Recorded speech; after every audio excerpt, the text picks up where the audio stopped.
बिस्मिल्लाहिर्रहमानिर्रहीम। बच्चों, आज हम एक बड़ा इम्पोर्टेंट टॉपिक डिस्कस करने जा रहे हैं। How we can find the charge of an electron. तो इसके लिए एक हमने मेथड इस्तेमाल किया है, मिलिकन मेथड। तो मिलिकन एक साइंटिस्ट था जिसने 1909 में एक मेथड के ज़रिए हमें एक असूल बताया था कि हम एक इलेक्ट्रॉन का चार्ज किस तरह से फाइंड आउट कर सकते हैं। तो इस टॉपिक को स्टार्ट करने से पहले इसकी जो एक्सपेरिमेंटल सेट एक स्कीम है उसको आपके साथ रखता हूँ। देखिए, हमारे पास मिलिकन ने क्या किया था, उसने कहा था कि हमारे पास एक कंटेनर है। इस एक्सपेरिमेंट के लिए हमने एक कंटेनर रखा। इस कंटेनर के अंदर हमने दो प्लेट्स रखी हैं और इस एक प्लेट को लगा दिया है बैटरी के पॉजिटिव टर्मिनल के साथ और एक प्लेट को हमने बैटरी के नेगेटिव टर्मिनल के साथ लगा दिया है। अब जो अपर प्लेट है जो कि पॉजिटिव है, इसके ऊपर हमने एक छोटा होल जो है वो रखा है ताकि इसमें से ऑयल ड्रॉप जो है वो छोटे छोटे वो फॉल कर सके। इससे ऑयल ड्रॉप को जब यहाँ से गिरेगा तो इसको देखने के लिए हमने जो कैमरा लगाया है उसको देखने के लिए जरूरी है कि ये ग्लो करे, चमके। उसके लिए हम क्या करते हैं, एक सोर्स लाइट, एक लेंस का इस्तेमाल किया। ये लेंस लाइट को फोकस करेगा इन ड्रॉप के ऊपर ताकि वो ग्लो करे और हम उसको इजीली देख सकें।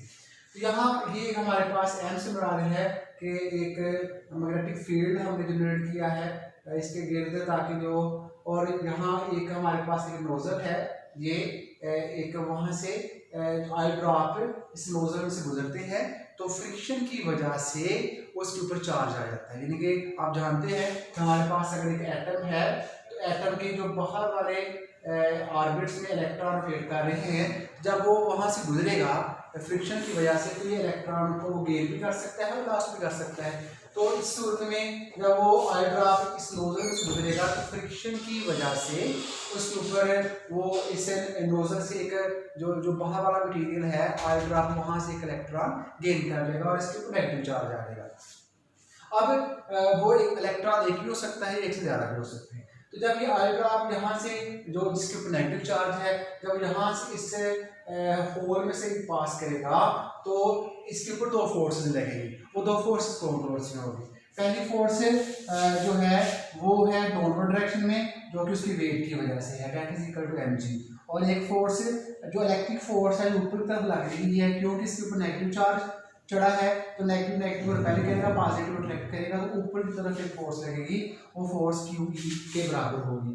अब ये जो हमने एक कंटेनर बनाया है, ये कंटेनर, इस कंटेनर का मकसद ये है कि जब भी हम इस एक्सपेरिमेंट को करते हैं तो बाहर से जो एयर करंट है या हवा की वजह से ये ऑयल ड्रॉप जो है ये डिस्टर्ब हो सकता है। इसलिए हमने इसको एक कंटेनर के अंदर रखा है ताकि बाहर से किसी तरह की डिस्टर्बेंस ना हो।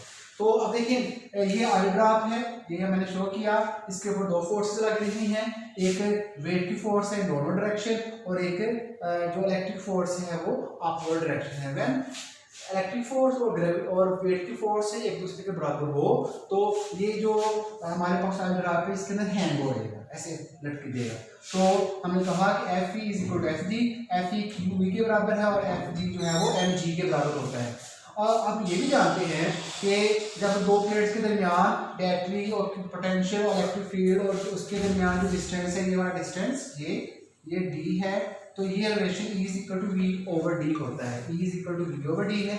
अब जहाँ E है वहाँ हम पुट करेंगे V ओवर D, यानी कि E की जगह हम पुट कर देंगे V over D in equation number 1। जब ये E is equal to V over D यहाँ पुट करेंगे तो Q is equal to V over D is equal to mg आ जाएगा। हमने Q निकालना है तो ये D ऊपर मल्टीपल हो जाएगा, V डिवाइड हो जाएगा, तो Q is equal to mg D over V के बराबर आ जाएगा। अब देखिए, यहाँ से हमारे पास G ग्रेविटी है, D इन दो प्लेट्स के दरमियान सेपरेशन डिस्टेंस है और V जो हमने बैटरी पोटेंशियल डिफरेंस अप्लाई किया है, ये V इसकी वैल्यू को रिप्रेजेंट कर रहा है। लेकिन यहाँ से ये m की वैल्यू का हमें नहीं पता। अगर हमें m की वैल्यू का पता चल जाए तो हम क्या करेंगे, m, g और d और v की वैल्यू पुट करेंगे तो q यानी चार्ज की वैल्यू को हम फाइंड आउट कर सकते हैं। अब m की वैल्यू फाइंड करने के लिए हम क्या करते हैं कि हम ये जो बैटरी है इसको स्विच ऑफ करते हैं। जब स्विच ऑफ करेंगे तो ये जो फोर्स है ये वाली, ये खत्म हो जाएगी और ये नीचे की तरफ मूव करेगा यूं। तो देखिए हमने फर्स्ट ईयर में पढ़ा है चैप्टर नंबर 6 में कि जब भी कोई बॉडी नीचे की तरफ मूव करती है ड्यू टू इट्स वेट, तो एक एयर की वजह से एक हमारे पास ड्रैग फोर्स ऊपर की तरफ अमल करती है। तो जब ये दोनों फोर्सेस एक दूसरे के बराबर आ जाएं तो वो बॉडी जो है ये कांस्टेंट वेलोसिटी के साथ मूव करना शुरू कर देती है। वो मैक्सिमम और जो कांस्टेंट वेलोसिटी है उसे हम कहते हैं टर्मिनल वेलोसिटी। तो जैसे ही हमने m निकालना है तो हम क्या करेंगे, हम इसको स्विच ऑफ कर देंगे, बैटरी को ऑफ कर देंगे, ये खत्म हो जाएगा, ये ड्रॉप नीचे की तरफ मूव करना शुरू कर देगा। जब ये ड्रॉप नीचे की तरफ मूव करना शुरू करेगा यूं, तो इसका जो वेट है नीचे की तरफ है और जो ड्रैग फोर्स है Fd ये ऊपर की तरफ आ जाएगी और वो एक वक्त आएगा कि दोनों फोर्स एक दूसरे के बराबर आ जाएंगी और वो कांस्टेंट वेलोसिटी के साथ मूव करना शुरू कर देगा और वो जो कांस्टेंट वेलोसिटी है उसे हम कहते हैं टर्मिनल वेलोसिटी। तो जो ड्रैग फोर्स है वो है 6 पाई ईटा RVT, ये स्टोक्स लॉ के मुताबिक हम जानते हैं 6 पाई ईटा RVT और W किसके बराबर है, ये mg के बराबर है। अब हम ये भी जानते हैं कि अगर हमारे पास एक पार्टिकल है लाइक दिस, इसका वॉल्यूम जो है वो है v और इसका मास है m और इसकी डेंसिटी है रो, तो rho is equal to mass over volume और जो वॉल्यूम ऑफ स्फीयर है वो होता है 4/3 pi r cube. Volume of sphere जो कि वो एल ड्रॉप जो है कि स्फीयर की फॉर्म में फुटबॉल की तरह का है, तो उसका होगा 4/3 पाई r क्यूब।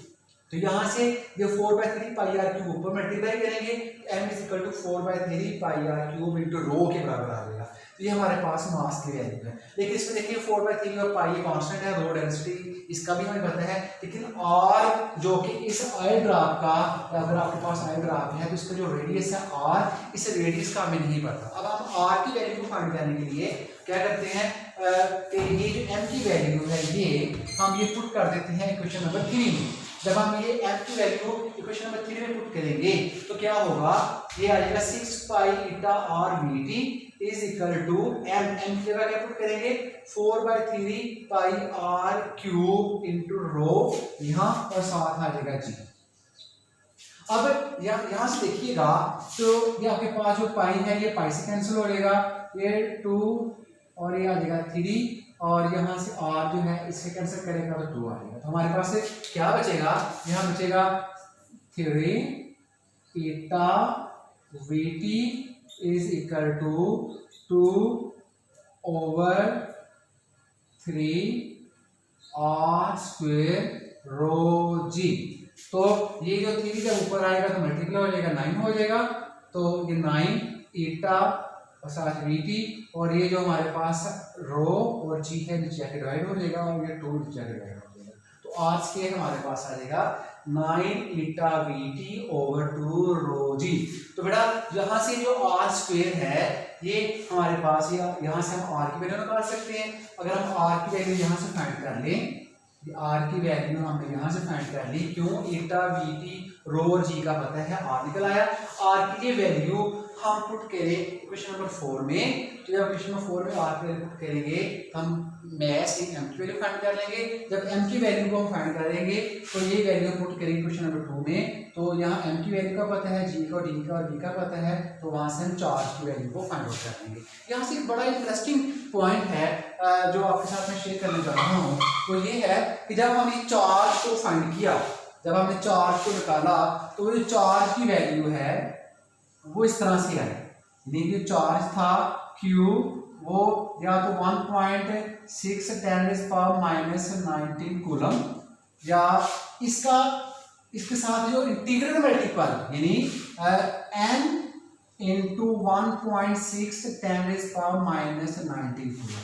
और n क्या था, ये था 1 2 3 and so on. It mean कि जब एक इलेक्ट्रॉन जो है वो गेन या लॉस करेगा तो उस वक्त एग्जैक्ट चार्ज ये होगा, और जब 2 इलेक्ट्रॉन लॉस या गेन करेगा उस वक्त चार्ज 2 × दिस होगा। जब 3 इलेक्ट्रॉन लॉस या गेन करेगा, क्यों लॉस या गेन करेगा, जब यहाँ से ड्रॉप नीचे आ रहा है, यहाँ से नीचे निकल रहा है, तो वो 2 इलेक्ट्रॉन भी गेन कर सकता है, 3 इलेक्ट्रॉन भी गेन कर सकता है, या 2 इलेक्ट्रॉन लॉस कर सकता है, या 2 इलेक्ट्रॉन 3 इलेक्ट्रॉन लॉस कर सकता है। तो वो इंटीग्रल मल्टीपल है, कभी ऐसा नहीं होगा कि हाफ इलेक्ट्रॉन टूट उसके साथ मिले, वो 1 इलेक्ट्रॉन होगा या 2 इलेक्ट्रॉन होगा या 3 इलेक्ट्रॉन होगा। तो जो हमारे पास चार्ज आया वो था n इंटू 1.6 10⁻⁻19 कूलम के बराबर आया। तो यहाँ से n की वैल्यू अगर हम 1 पुट करें तो 1 इलेक्ट्रॉन का चार्ज आ जाएगा, और 1 इलेक्ट्रॉन का चार्ज किसके बराबर आया 1.6 10⁻⁻19 कूलम। और तो यहाँ से मिलिकन मेथड की मदद से हमने सबसे पहले 1909 में हमने 1 इलेक्ट्रॉन का चार्ज यानी 1.6 10⁻⁻19 कूलम जो है उसको फाइंड आउट किया था। तो ये बेटा आप लोगों ने, ये बड़ा इंपॉर्टेंट लॉन्ग क्वेश्चन है, इसकी मैथमेटिकल डेरिवेशन मैंने सारी आपके सामने लिख दी है, आप इसकी तस्वीर या स्क्रीनशॉट ले लीजिएगा, तो ये आपको व्हाट्सएप भी कर दूंगा। तो साथ ही यहाँ से charge electron Millikan method very important long question है, ये आप लोगों ने तैयार करना है। Thank you.